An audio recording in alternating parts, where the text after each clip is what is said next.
Ao longo da história das guerras, muitas histórias foram contadas para explicar como funcionam as táticas militares e, mais importante, por que as coisas são como são. Uma das histórias mais surpreendentes e inegavelmente sobrenaturais é a do anjo do Senhor que derrotou 185 mil homens em uma única noite. Será que um único anjo poderia realmente derrotar o exército do império mais poderoso daquela época?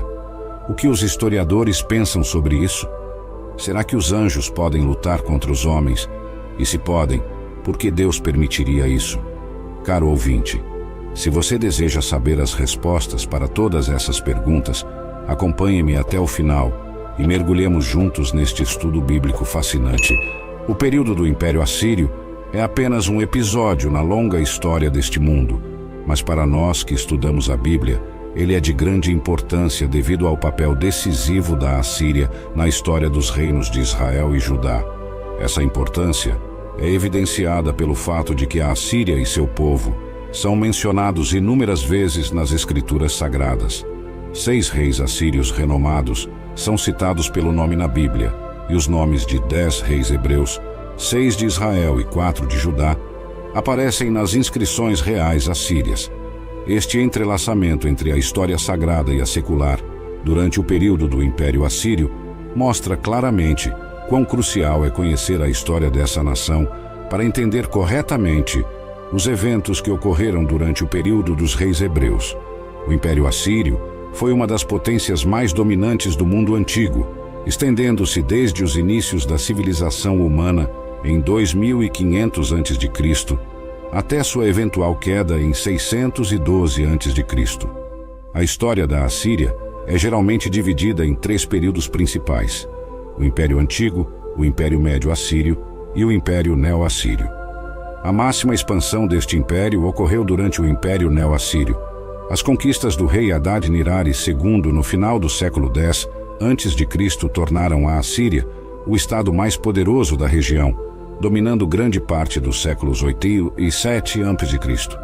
O Oriente Próximo Antigo, o Mediterrâneo Oriental, a Anatólia, o Cáucaso, partes da Península Arábica e o norte da África, eclipsando e conquistando rivais como Babilônia, Elão, Pérsia, Urartu, Lídia, os Medos, os Frígios, os Cimérios, Israel, Judá, Fenícia, Caldeia, Canaã, o Império Cuxita, os árabes e o Egito, tornando-se o maior império da história até aquele momento. Devido ao seu domínio geopolítico e à sua ideologia baseada na dominação mundial, muitos estudiosos consideram que o Império Neo-Assírio foi o primeiro império mundial da história. O Império Neo-Assírio teve um papel central no desenvolvimento da história bíblica, não apenas deixando uma marca indelével na vida dos israelitas, mas também ajudando a moldar o curso e o resultado final dos acontecimentos bíblicos. Uma das maneiras mais significativas pelas quais o Império Neo-Assírio influenciou a Bíblia foi através de sua interação com o Reino de Israel do Norte. Em 722 a.C., os assírios, liderados pelo rei Salmanasar V e mais tarde pelo rei Sargão II, conquistaram o Reino do Norte e levaram cativos seus habitantes. Uma porção significativa da população israelita foi forçada a se reassentar. A influência do Império Assírio na história bíblica não se limita apenas ao Reino do Norte, pois em 701 a.C., o rei assírio Senaqueribe tentou conquistar também o Reino de Judá. Em Judá, quando Senaqueribe começou a se apoderar das cidades uma a uma, seu maior desejo era Jerusalém. O que ele não sabia é que Jeová estava protegendo a cidade.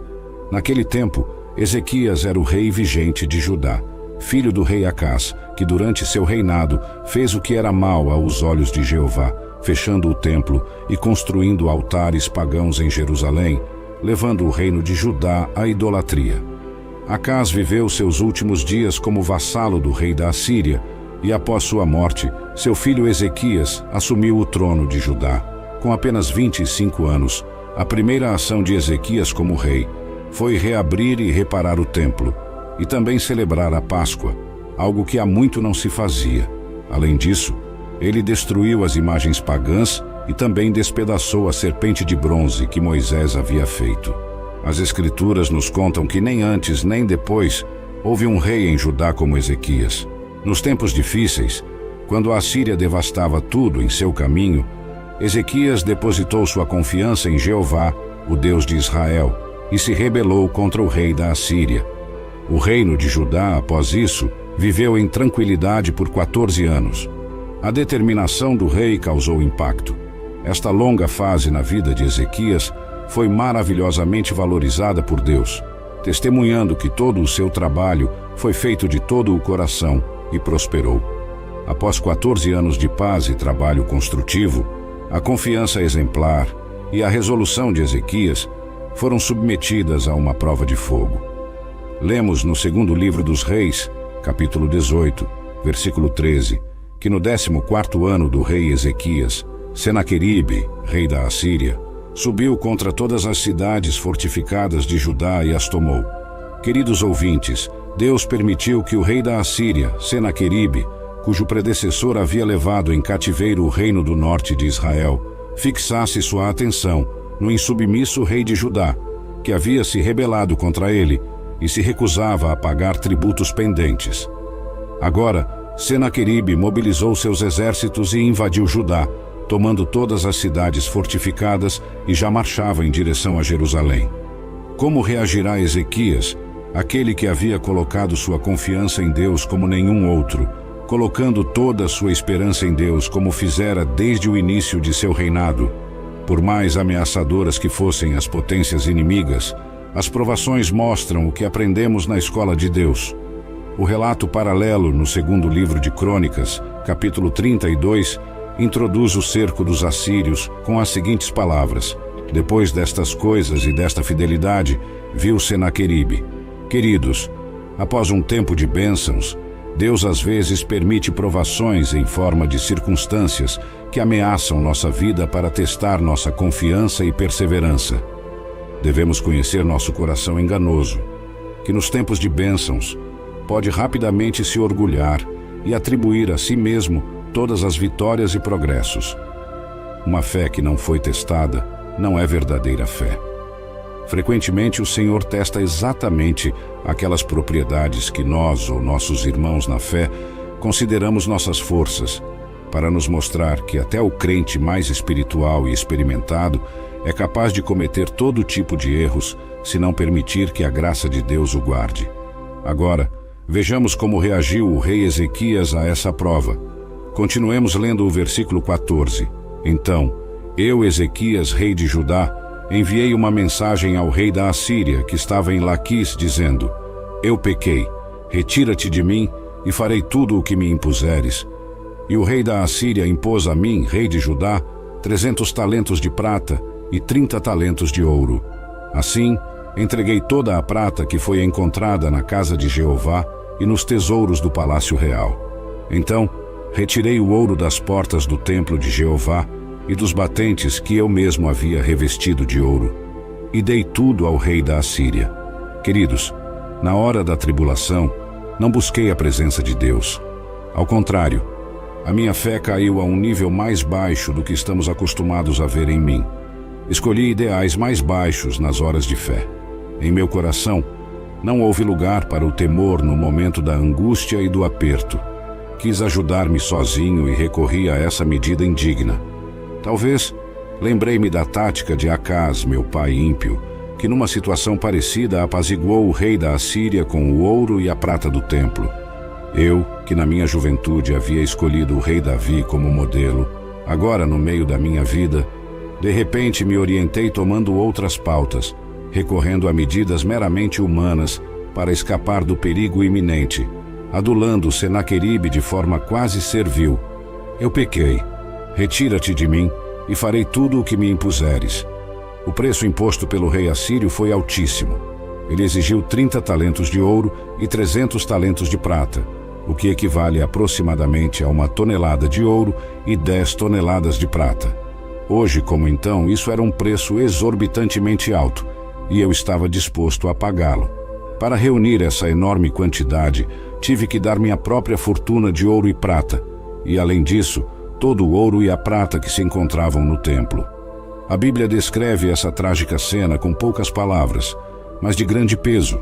Então, retirei o ouro das portas do templo de Jeová e dos batentes que eu mesmo havia coberto de ouro, e entreguei tudo ao rei da Assíria. Eu provavelmente havia estado juntando durante anos e com muito esforço esse tesouro e essas reservas de ouro e prata, e agora, em poucas horas, estava disposto a arrancar e entregar o que, tipologicamente, falava da glória de Deus e do preço da redenção. Quais lembranças passariam pela minha mente ao arrancar o ouro das portas e dos batentes que eu mesmo havia coberto há alguns anos e entregá-lo todo aos assírios? Tudo isso deve ter sido muito difícil para mim, pois tudo o que fiz não serviu de nada. Foi um tesouro perdido. O que Acaz, meu pai ímpio, conseguiu com a entrega dos tesouros da casa de Deus não funcionou comigo. Embora o rei da Assíria tenha aceitado com prazer o ouro e a prata, nem em sonhos pensou em mudar seus planos de assédio contra Jerusalém. No segundo livro dos Reis, capítulo 18, versículo 16 em diante, vemos que após a primeira confrontação, tal como eu havia previsto, Senaqueribe decidiu atacar Jerusalém. Durante o cerco dessa cidade bem fortificada, Senaqueribe enviou parte de seu exército com uma delegação de chefes militares para pedir a capitulação de Jerusalém. O porta-voz do grupo, Rabsaqué, em alta voz, ridicularizou-me e desafiou a Jeová, jactando-se de que ele não poderia livrar Jerusalém, assim como os deuses de outras nações não haviam conseguido salvar seus adoradores do rei da Assíria. Com estas palavras, a delegação assíria tentou persuadir os judeus a se renderem, dizendo-lhes que suas vidas se salvariam apenas por meio da rendição e que, mesmo se fossem deportados, seriam levados para uma terra tão maravilhosa quanto a deles. No segundo livro dos Reis, capítulo 19, vemos que quando as palavras do mensageiro assírio chegaram aos meus ouvidos, eu rasguei minhas vestes em sinal de dor, cobri-me de saco e entrei na casa de Jeová. Não fazia tanto tempo que também havia subido à casa do Senhor, após minha primeira confrontação com Senaqueribe, mas naquela ocasião não busquei a presença de Deus com vestes rasgadas para derramar meu coração. Depois de arrancar o ouro das portas e colunas do templo que eu mesmo havia coberto, entreguei-o como tributo ao rei da Assíria. Essa humilhação não foi esquecida por mim e aprendi com meus erros. Agora, ao subir ao templo, não parei nas portas despojadas, mas entrei no interior da casa para me aproximar de Deus. Já sabemos que os erros mais tolos são aqueles que cometemos duas vezes. Abraão e alguns de seus descendentes, e certamente muitos de nós, também já vivenciamos isso. Mas agora temos a possibilidade de aprender com os erros dos outros, como vemos e lemos no segundo livro dos Reis. No capítulo 19, é registrado que eu, Ezequias, busquei a presença de Deus imediatamente após o discurso de Rabsaqué, e novamente depois de ler outra carta blasfema do rei assírio. Queridos, como nós reagimos quando somos insultados e humilhados publicamente? Lutamos febrilmente para nos justificarmos ou planejamos vingança? Nossas reações a tais ataques mostram-se como seguidores do Senhor. Aprendemos o que ele uma vez disse a seus discípulos: Bem-aventurados sois quando por minha causa vos vituperarem e vos perseguirem, e mentindo disserem todo o mal contra vós. Alegrai-vos e exultai. Depois de subir à casa de Deus, mandei uma delegação dos meus servos ao profeta Isaías para pedir seu apoio em oração. Vamos ver qual foi a resposta de Deus através do profeta Isaías. Nos versículos 6 e 7 do capítulo 19 do segundo livro dos Reis, Isaías respondeu: Assim dirás ao teu Senhor, assim diz Jeová: Não temas pelas palavras que ouviste, com as quais os servos do rei da Assíria me blasfemaram. Eis que porei nele um espírito, e ele ouvirá um rumor, e retornará à sua terra, e farei que na sua terra caia pela espada. Os servos voltaram com uma mensagem alentadora de Deus, proferida pelo profeta. Deus faria que o assírio ouvisse um rumor que o inquietasse e o fizesse retornar ao seu país, onde seria morto pela espada. Antes de retirar-se de Jerusalém para ir rapidamente ao seu país, Senaqueribe ainda enviou outra carta, tentando infundir novo temor em mim, dizendo que retornaria e ressaltando novamente seu poder e aparente invencibilidade. Ele colocava nas suas cartas de ameaça os deuses pagãos no mesmo nível que o Deus de Ezequias. Pela segunda vez, subi ao templo com as cartas e as estendi diante de Jeová. No versículo 15 do capítulo 19 do segundo livro dos Reis, orei pessoalmente a Deus, colocando em suas mãos o desenlace desta contenda. Ouvi, ó Jeová, e abri os olhos. Ouve as palavras de Senaqueribe, que enviou para blasfemar o Deus vivo. É verdade, ó Jeová, que os reis da Assíria destruíram nações e suas terras e lançaram seus deuses ao fogo, porque não eram deuses, mas obra das mãos de homens, madeira ou pedra, e por isso os destruíram. Agora, pois, ó Jeová, nosso Deus, salva-nos de sua mão, para que todos os reinos da terra saibam que só tu, Jeová, és Deus. Estimado ouvinte, agora eu, Ezequias, tinha a perspectiva correta para avaliar a situação. Elevei meu olhar acima do meu próprio trono e do trono do grande rei Senaqueribe e coloquei meus olhos no trono de Deus, que mora entre os querubins. Se fizermos o mesmo e nos dedicarmos mais ao Senhor, contemplando um pouco mais de sua grandeza, isso nos ajudará a ver nossos problemas em relação ao seu imenso poder. Aqui fica claro como eu, Ezequias, finalmente entendi e reconheci a soberania e o poder de Deus sobre todas as coisas.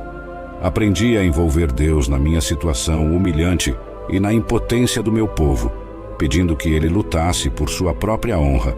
Segundo um antigo comentarista, as armas de Ezequias eram a armadura do santuário, vestes rasgadas e a oração humilde. Senaqueribe jamais havia encontrado um adversário assim, um homem que, em vez de se armar, envolveu-se em sacos e, em vez de ir ao campo de batalha em seu carro, ajoelhou-se no templo. Ao meditar nesta cena, lembramo-nos do profeta Daniel, que em uma crise similar, ameaçando sua vida e desencadeada injustamente pelas intrigas de seus colegas, não recorreu a táticas humanas. Como era seu costume, Daniel subiu ao aposento superior de sua casa para orar de joelhos 3 vezes ao dia, com a janela aberta na direção de Jerusalém. Amados, quantas preocupações, noites em claro, viagens inúteis, discussões intermináveis, chamadas telefônicas dispendiosas e nervos à flor da pele poderíamos evitar se aprendêssemos com Ezequias e Daniel a confiar somente em Deus e esperar a ajuda do Deus de Jacó. No segundo livro de Crônicas, capítulo 32, versículos 20 e 21, lemos outro detalhe sobre a guerra espiritual de Ezequias, que não encontramos no segundo livro dos Reis, nem no relato do profeta Isaías. Vejamos o que diz o relato bíblico. Mas o rei Ezequias e o profeta Isaías, filho de Amós, oraram por isso e clamaram ao céu. E Jeová enviou um anjo que destruiu todos os valentes, os esforçados e os líderes no acampamento do rei da Assíria. Nas diversas provações de sua vida, Ezequias aprendeu a orar, mas aqui o vemos junto com o profeta Isaías, clamando a Deus de forma unânime e muito específica. Na mesma noite, após a oração unida de Ezequias e Isaías, conforme podemos deduzir, saiu o anjo do Senhor e matou todos os soldados no acampamento do rei da Assíria. No segundo livro dos Reis, capítulo 19, versículo 35 em diante, encontramos mais detalhes sobre o que aconteceu com os soldados e o rei da Assíria. Vejamos o que diz o relato bíblico.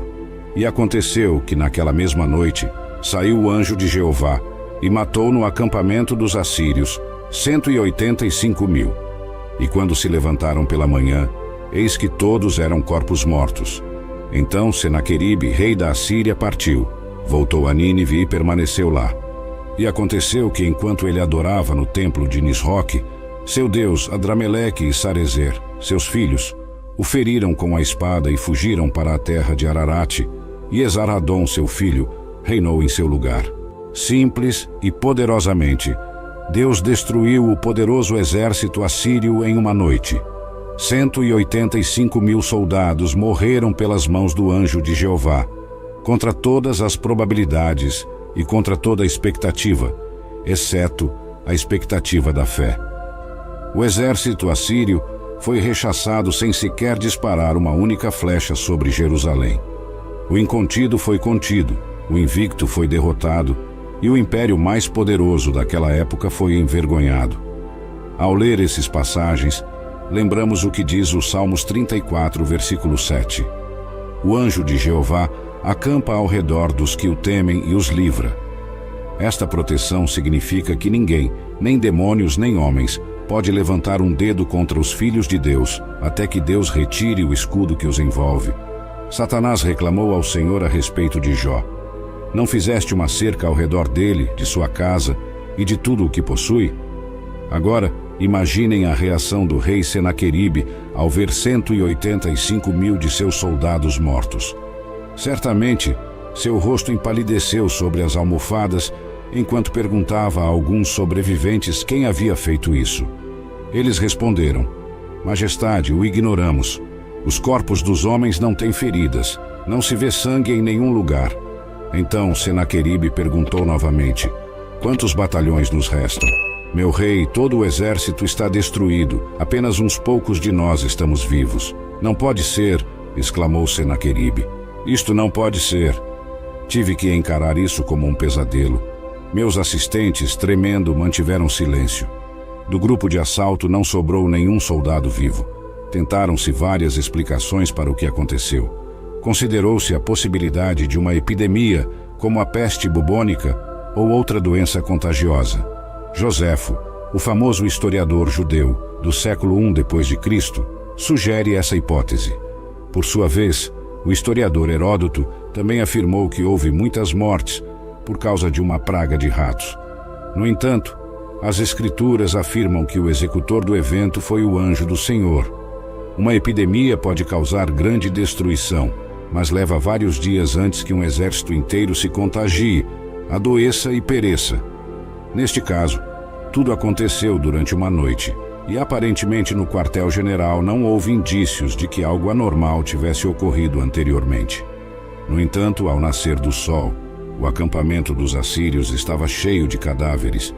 As sagradas escrituras não nos dizem que os corpos estavam queimados, nem que os cadáveres mostravam evidências de feridas cortantes. Nesse caso, haveria evidência de um grande derramamento de sangue. Simplesmente nos dizem que todos estavam mortos. Aquele que dá a vida a toda alma que caminha, que concede a existência a cada pássaro e a cada ser vivente, pode sem dificuldade parar a respiração de todo um grande exército. Deus não precisa dos instrumentos que os seres humanos utilizam para a guerra. Deus cumpriu sua promessa, que foi anunciada pelo profeta Oséias. Leiamos Oséias capítulo 1, versículos 6 e 7. Ela concebeu outra vez e deu à luz uma filha. E Deus disse: Dê-lhe o nome de Loruama, porque não mostrarei mais misericórdia à casa de Israel, para perdoá-los de todo. Mas à casa de Judá mostrarei misericórdia, e os salvarei pelo Senhor seu Deus.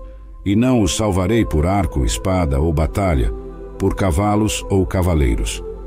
Como vimos, estas palavras proféticas se cumpriram à perfeição. O reino do norte de Israel foi levado cativo pelo Império Assírio. No entanto, quando o Império Assírio quis também levar cativo o reino de Judá, Deus interveio de maneira milagrosa, matando 185 mil soldados assírios. Queridos ouvintes, nunca esqueçamos: se formos infiéis, Deus permanece fiel. Ele não pode negar-se a si mesmo. Os modernistas se perguntam como podemos aceitar que um Deus de amor envie seu anjo para matar 185 mil soldados. No entanto, esquecem-se de que esses guerreiros não eram pessoas bondosas. Os assírios foram um dos povos mais cruéis e selvagens da história, praticando genocídios e deportações com seus inimigos, além de possuir um código de leis que contemplava duras penas e castigos, como o empalamento, o despelamento, a castração ou a desfiguração do rosto com óleo fervente. Toda essa maldade fez com que os povos temessem o Império Assírio. Também por essa razão, o profeta Jonas relutou em pregar em Nínive, que era a capital do Império Assírio. O relato bíblico também nos diz que, depois que o anjo do Senhor matou 185 mil soldados assírios, então Senaqueribe, rei da Assíria, foi e voltou a Nínive, onde permaneceu. E aconteceu que, enquanto ele adorava no templo de Nisroque, seu deus, Adrameleque e Sarezer, seus filhos, o feriram com a espada e fugiram para a terra de Ararate, e Esar-Adom, seu filho, reinou em seu lugar. A história confirma isso. Aproximadamente no ano 681 a.C., seus filhos assassinaram Senaqueribe com a esperança de tomar o poder por si mesmos. Babilônia e o Levante receberam sua morte como um castigo divino, pois ele tinha sido um rei muito sanguinário. O assassinato do rei Senaqueribe foi o cumprimento da profecia que Deus falou ao rei Ezequias por meio do profeta Isaías: "E farei que na sua terra caia pela espada." Não importa o quanto estejamos entregues a Cristo, enfrentamos momentos de dificuldade, tantos que muitas vezes não sabemos o que fazer e tudo parece perdido. Satanás, através das diferentes circunstâncias ou de muitas pessoas, quer nos fazer desconfiar da proteção de Deus. Quando estamos passando por diferentes crises, é muito comum ouvirmos outros dizerem: "E onde está o teu Deus, se és cristão? Então, por que estás doente ou desempregado?" Não se trata de ignorarmos os problemas que possamos ter. Reconhecemos que temos problemas, mas cremos que com Jesus Cristo sairemos vitoriosos. Quando tudo parece perdido, Deus age de uma forma maravilhosa. Se nos humilharmos e colocarmos nossa confiança em Deus, veremos o poder de Deus. Notemos as palavras que Jesus Cristo disse a Marta: "Não te disse que se creres verás a glória de Deus?" Para terminar este vídeo, quero compartilhar uma nota adicional. Foram encontradas inscrições relacionadas à derrota que Senaqueribe infligiu às forças etíopes. Nestas também se diz a respeito de Ezequias, o judeu, que não se submeteu ao meu jugo. Cerquei 46 de suas cidades fortificadas e as conquistei. Ele mesmo fiz prisioneiro em Jerusalém, sua residência real, como a um pássaro em uma gaiola. Não diz que tomou a cidade. Esta inscrição apoia o relato da Bíblia sobre a sublevação de Ezequias e o fracasso de Senaqueribe no cerco de Jerusalém.